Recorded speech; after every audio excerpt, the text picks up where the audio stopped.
금융발 충격 보고서라. 지금은 위기 직전이다. 이게 무슨 말일까요? 일단 말입니다. 금융 쪽에서 나온 충격 보고서 한번 보시겠습니다. 바로 이 부분입니다. 미국 국채예요. 10년물 국채금리에 대한 이야기를 하고 있습니다. 그런데 이 미국 국채가 보면 2025년 4월 6일 3.876%까지 떨어졌다가 4월 11일 4.495%까지 올라갔습니다. 예.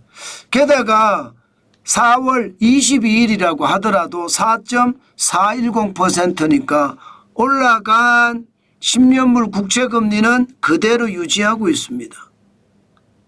여기에서 놀라운 것은 IMF 당시에도 그랬다는 겁니다. 1996년 12월에 6%였거든요. 그런데 1997년 4월에 6.98%였습니다. 예, 이게 0.98% 차이가 나나요? 지금 말입니다.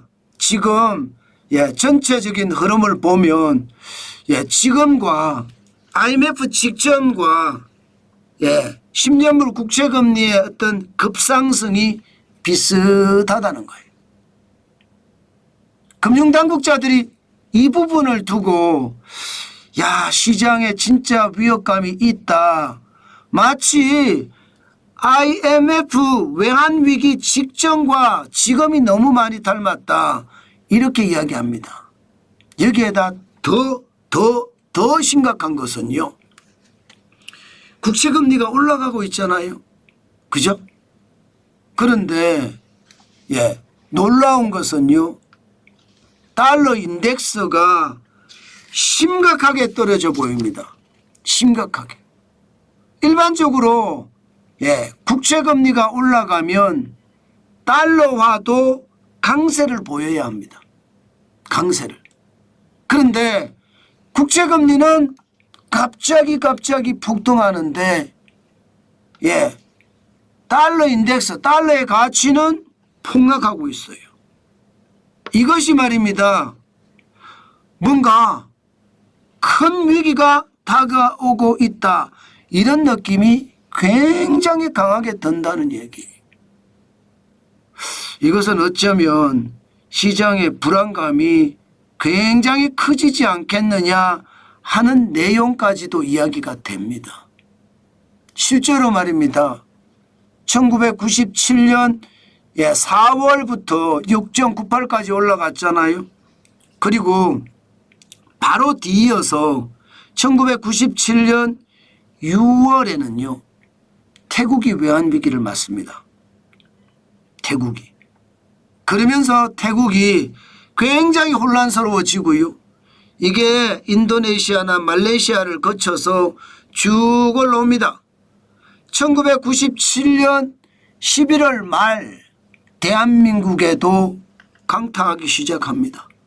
헤지펀드들이 공격을 하고 그 사이에 대한민국은 결국 1997년 12월 3일 항복하고 맙니다.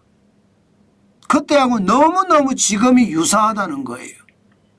그래서 시장에서는요.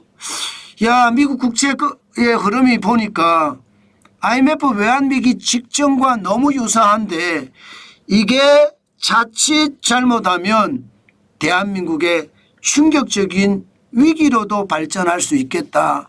이런 얘기가 계속 나오는 겁니다. 일반적으로 국채금리가 올라가면 달러의 강세가 일반적이에요. 그런데 달러는 폭락해서 약세를 유지하고 있거든요. IMF 외환위기 전에 이랬다는 겁니다. 국채금리는 올라가는데 달러는 약세를 면치 못하면서 외환위기가 크게 덮쳤거든요. 지금이 그런 상황과 너무너무 유사하다는 이야기입니다.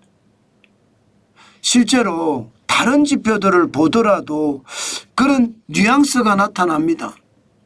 당장 말입니다. 미국 기준으로 성장률을 보면 뭔가 심상치 않습니다. 미국의 올해 경제 성장률이 1분기가 마이너스가 될 가능성이 굉장히 많다고 이미 나오고 있는 상태에서 IMF는요, 올해 성장률을 1.8%로 내렸습니다. 심지어 컨퍼런스 보드는 1.6%로 내렸고요. 사실 미국의 컨퍼런스 보드 전망 능력이 굉장히 뛰어나다 이렇게 알려져 있는 곳입니다. 그래서 나오면 잘 봐요. IMF도 경제 전망에 대해서는 세계가 인정을 하거든요. 그런데 1.8%, 피치도 1.7%고요. 그러면 지금 미국의 저성장의 위기가 있다는 뜻인가요? 1분기가 마이너스가 돼서 2분기에 회복을 못한다? 기업의 실적이 더 떨어진다? 그러면요, 더 참혹한 저성장이 올 수도 있다. 이렇게 예상을 하는 거고요. 상대적으로 물가는 계속 올라갑니다. 물가는. 치솟는다가 아니라 솟구친답니다. 단기 기대 인플레이션이 지금 2025년 4월에 6.7%까지 올라갔습니다. 이게 미시간대에서 발표된 지표입니다. 1981년 이후 최고치라고 해요. 그만큼 말입니다. 물가가 장난 아닙니다. 2022년 3월에 5.4%도 높다 했거든요. 그런데 지금 2025년 4월에 6.7%까지 올라갔잖아요. 그러니 시장에서는요, 결국 저성장의 고물가라고 하는 스태그플레이션이 미국을 덮치지 않을까 이야기죠. 미국을 크게 덮친다는, 크게. 그렇게 덮쳤을 때 과연 신흥국은 괜찮겠냐요. 과연 신흥국은. 미국이 저성장의 고물가가 되면 미국에 수출하는 나라들은 같이 무너질 수밖에 없어요. 멕시코도 그렇고요. 사실 멕시코도 94년에 데킬라 위기를 맞아서 95년까지 굉장히 어려웠던 적이 있잖아요. 그러면서 그 여파가 아시아권으로 와서 IMF 외환위기까지 발생이 됐고요. 그런 것을 감안을 하면 미국이 금리를 내릴 때 신흥국의 위기가 꼭 뒤따랐거든요. 그런 위기가 올까 지금 모두가 전전긍긍합니다. 미국이 금리를 내릴 때마다 신흥국들은 항상 고통을 겪었는데 그 고통이 이번에도 오지 않겠느냐 하는 그런 암울한 전망들이 계속 나온다는 겁니다. 암울한 전망들이. 그 암울한 전망에서 우리나라는 예외가 되느냐? 아니에요. 대한민국도 예외가 되지 않습니다. 그러니까 시장의 위협이 굉장히 크다고 이야기하는 거고요. 그 위험이 결국 말입니다. 시장의 불안감으로 굉장히 크게 좌우한다 이렇게 생각을 합니다. 제가 여러분들에게도 계속 말씀드려왔지만 그 충격의 여파는 결국 말입니다. 결국 시장 전체가 다 떠안아야 될 그런 상황이 아닐까 지금 그렇게 이해하는 겁니다. 실제로도 말입니다. 여러분 지표를 한번 보시면 여러분들도 놀라실 거예요. 미국의 역대 주요 금리 인하기를 보면 침체가 다 터졌거든요. 1995년 6월부터 시작해서 6.0%의 금리가 1998년 1월 1일까지 4.75%까지 내릴 때 이때가 여러분들 다 아시는 위기 때예요. 그죠?